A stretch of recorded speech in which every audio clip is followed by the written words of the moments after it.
Greetings, Pinball Wizards. I have another episode of Steven Universe to review. This episode, we're talking about The Test.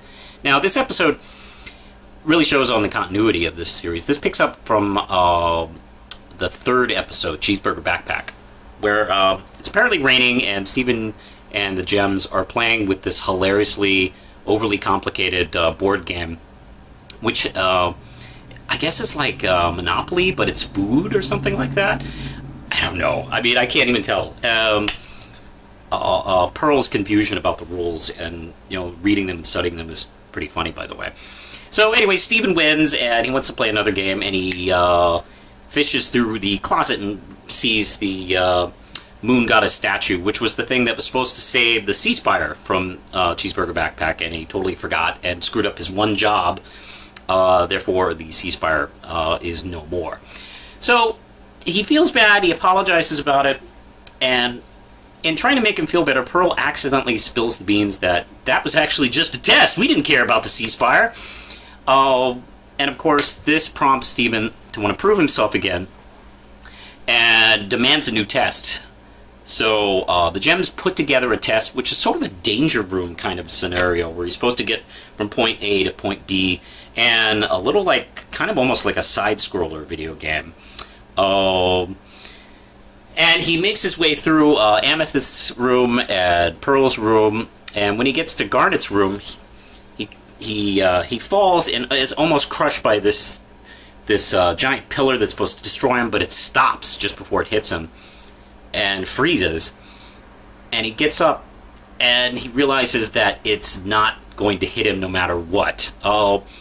So he walks back through and realizes that the safety's on with this thing. It's not a test at all. It's like the easiest thing ever. All he had to do was basically walk through and he could have won. So he actually climbs back through and walks on kind of the roof of this danger room, which is really interesting as a visual. And sees the Gems at the end of the course waiting for him, and he hears them discuss that basically they're talking about how the room was made easy so he could win and feel like he had his confidence raised by this. And in this discussion, the Gems actually have expressed their doubts that they're actually doing a good job raising him, and they're really kind of unsure if they're even doing a good job. And it's such an... I'll get to that. So what he does is he comes back, walks right through the thing, doesn't even try, just like boop, boop, boop, steps through it. And when he gets to the end where he's greeted by the Gems, instead of like busting them about it, he acts like that was the hardest thing ever, and thank you for letting me do this, and I feel really good. And it fills the Gems up with confidence that maybe they are doing a good job, and it ends with a pretty touching group hug. Now, this is an interesting character episode. Not so much plot stuff.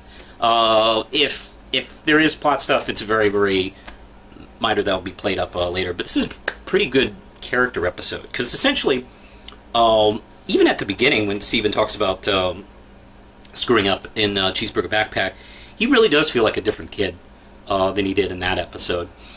When he discovers that they were trying to fake this thing to make him feel better, he does something interesting. He kind of turns it around, because making them feel like they achieved what they were trying to do gave them confidence. So in a weird way, it kind of twists it for them.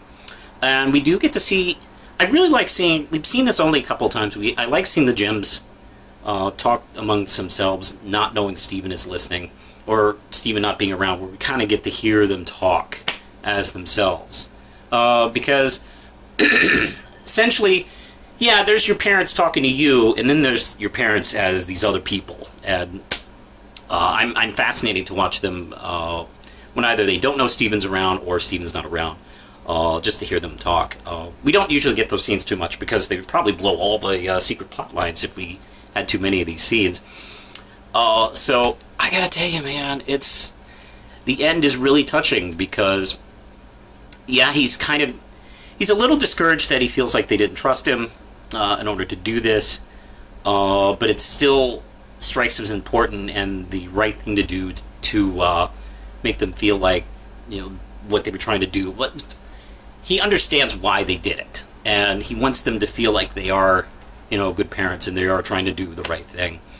Wow, I don't know. That really just does get to me. And I gotta tell you, the sight of those balloons and that banner kind of chokes me up, especially when they're waiting in the dark and they have this, you know, cute array behind them, and they just feel like they're doing a terrible job. And I just thought that, God, that is sad. It's subtly sad, you know, more subtle than some of the other sadder moments in the show. But boy, hey, I mean, that's kind of just stuck with me.